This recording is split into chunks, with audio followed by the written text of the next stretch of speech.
The other question I had is about healing. I mean, I really resonated with the previous questioner and her experiences and Esther's experiences. But how do you affect if something's wrong and you want to heal yourself? I remember listening to one of your CDs where you're saying that you can change your vibration and heal any disease.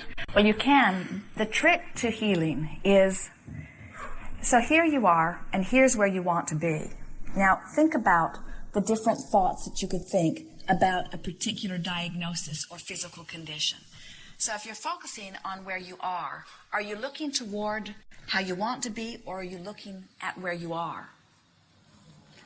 And so the word healing sort of distracts you or misguides you, because when you think about healing, you're thinking about the disease that you want to heal. And so the word healing almost always calls your attention to the problem, which is looking in the wrong direction. So that's what goes wrong with the idea of healing. So when you think in terms of, rather than healing what's wrong, instead allowing what's right, you are physical extensions of source energy. And you want to think about allowing the wellness rather than getting rid of the illness. So if healing means allowing, then you're on the right side of the equation. If healing means getting rid of what's broken, now you're on the wrong side. And the word in and of itself doesn't matter, but the way you feel about it does.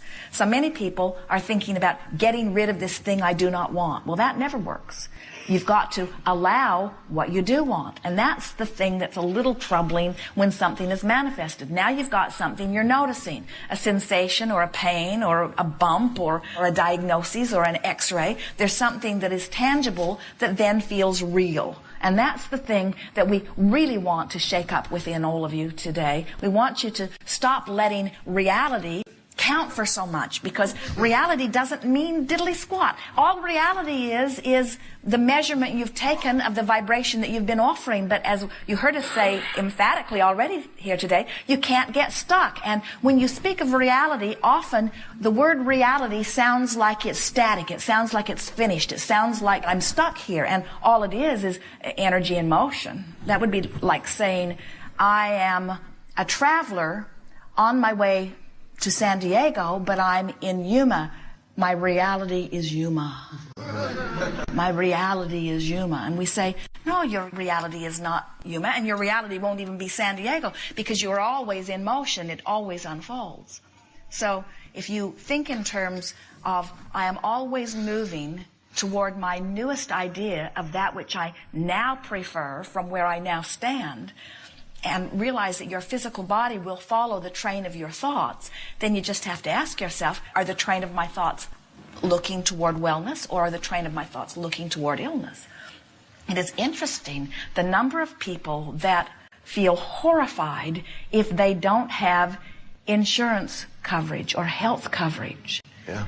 Because they have been convinced that decline and illness are certainty. And they must be prepared for that inevitability. What is inevitable is well-being. Sometimes you have to stand back a little bit to realize the enormous inevitability of well-being. In other words, from our vantage point, well-being is. And the degree to which you pinch yourself off from it is your deal, but it doesn't have anything to do with the reality of the well-being that's being offered to you. So we wouldn't use the word healing. We would not say, I am a healer. We would say, I am an acknowledger of natural wellness. I'm an acknowledger of natural well-being. So you should sort of do it as a preventative. Preventative is pushing against what you don't want. And so in the same way that there's allowing and there's resisting, there's wellness and there's preventing. In other words, and so we would be pointed toward allowing the natural well-being. But you're right in the sense that it is preventative, in that you're paying attention one thought at a time. So you're just allowing the well-being to squirt out in this way and squirt out in this way and squirt out in this way. In other words, I used to be really mad at this person, and I used them as my excuse to disallow the well-being. But then I realized I didn't like that feeling of being angry, so I reached for a feeling of less anger until I was able to actually appreciate that person, or I stopped thinking about that person altogether, but I'm no longer using that person as my excuse to disallow my wellness. Let's say that you're just mildly aggravated and mildly overwhelmed and frustrated, you could remain in that vibration and your physical body would probably do just fine.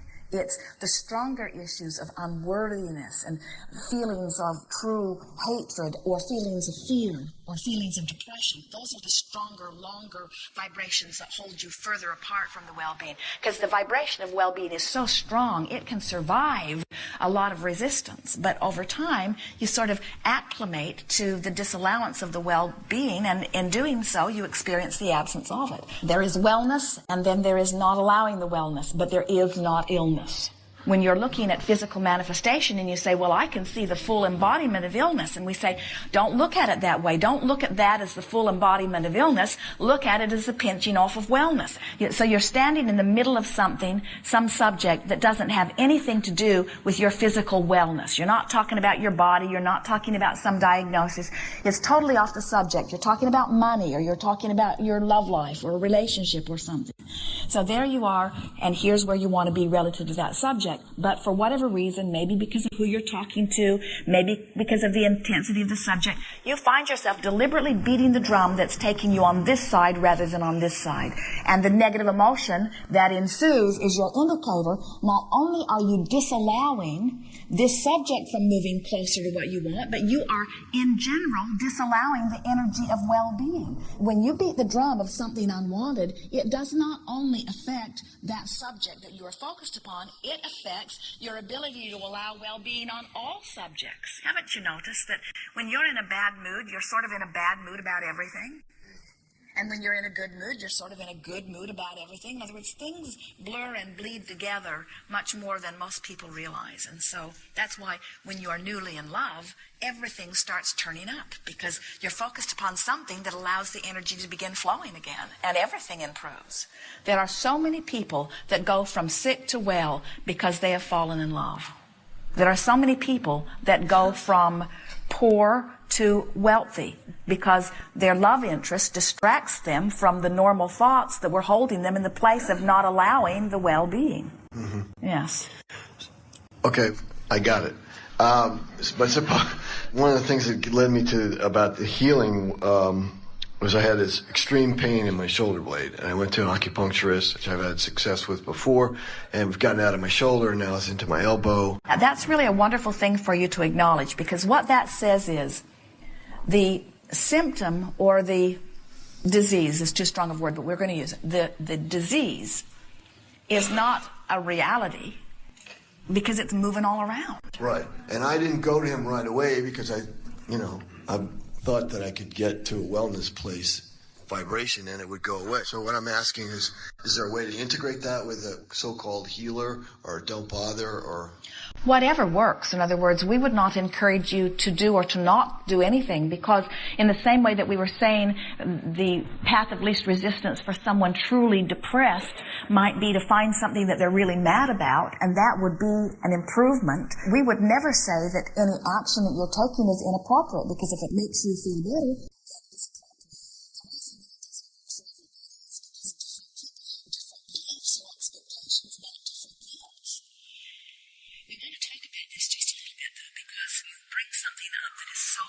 valuable and so worth understanding. So here you are, you have this condition which feels static. If you were looking at this podium and you see this scratch on it, you might say, well, that's a reality.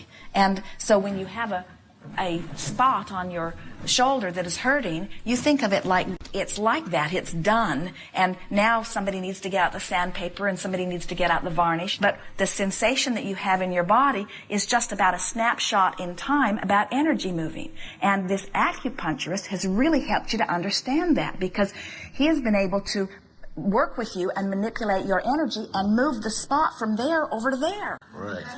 And that's really fascinating. That makes it not look like a reality. That puts it into the context of what it really is. It's blockage that's moving around. So how can it be blockage? So couldn't it move from my shoulder to my elbow to my fingertip to somewhere nothing to do with me? And we say, it can, unless you keep beating the drum of whatever it is about. Because the tendency in medicine is to say, well, what medicine is about is the spot. And we say, no, the spot is only the current manifestation of the energy. So if you get focused on the energy and forget about the spot, then the spot will move to your elbow, to your fingertip, off into some place that has nothing to do with you. You see? But you got to put medicine in the context of energy, and you've got to put energy in the context of vibration, and you've got to put vibration in the context of emotion, and you've got to put emotion in the context of, I want to feel a little better, I want to feel a little better, I want to feel a little better. So the disempowerment that the acupuncturist does is that as he works his magic, now you got to go where his magic is, where as you get right to the heart of what caused the spot to begin with, by not focusing on the spot, but instead focusing on the emotion that is leading to the spot, now you're empowered. And so when you say, I'm depressed, but I made myself angry, and I'm delighted with my anger, and I'm angry, but I moved to frustration, and I'm delighted with my frustration, now you're in charge. Now you're moving the energy yourself, you see. Right. But what happens so often is when you are moving from frustration to expectation, frustration to expectation, frustration to expectation, frustration to expectation, sometimes you don't make a correlation between frustration to expectation and some sore spot on your shoulder. Every sore spot, every stiff knee, every headache, every sense of confusion, every physical sensation is about energy moving through you every single time. And that's all about your relationship between where you are and where you want to be. Someone who hasn't focused much, who doesn't really want anything much different than they have. So here they are, and here they want to be. So their range of emotion would be very hard to tell the difference. In other words, they don't get too excited about anything. They don't get too worried about anything. And you'd usually find them to be a pretty healthy person because there's not a big range in their energy. In other words, you wouldn't find them enthusiastic. You wouldn't find them high on life. You wouldn't find them bouncing off the walls with enthusiasm. We don't think you'd even find them very interesting. But then that's not any of your business or ours, is it? And so, but in terms of the way their physical body is managing, they'd be doing all right because there would not be any strong contradiction of energy. But when you meet someone who really, really wants something, who's been talking about what they want and launching goals and thinking about it and having comparative experiences, so they've really got the energy revved up and they're focused in the opposition of something they want, now there's a big gap in their energy and the contradiction is very strong, and that takes a toll on their physical body. So then they go to the acupuncturist or the chiropractor or to someone who is manipulating and moving energy, and while they can get relief, the relief is usually temporary. The spot just moves around. That's why when you go to the physician to find that early warning sign, and then they remove it through medicine or through surgery, but they haven't helped you to understand what contradiction in thought was causing it to begin with, it's going to move all around your body. It's so interesting how as soon as some dreaded disease brings forth a cure, because anything that is asked always does, then another dreaded disease squirts out in some other way because you're not getting to the heart of what is disallowing the wellness. If we were standing in your physical shoes, we would refuse to identify something as something unwanted by name. We would not call it illness. We would not call it cancer. We would not address it as something like a spot that has reality. We would talk in terms of our condition of allowing wellness or not allowing wellness, because when you think in terms of your condition, your emotion, that feels like something that you can do something about, where the manifestations feel too static for most of you to do something about. Right. That's why you say, well, I went to the doctor and he cut it out. And he told me to come back really often because his experience has shown him that once he starts cutting things out, more things show up to be cut out. That's what his experience shows him. So he says we got to keep a close watch on this. Come really often and we'll keep looking for things to cut out. And after a while you want to say to him, you know, I think maybe instead of waiting until there's something to cut out, I think I'll pay attention to what's causing the spot to begin with.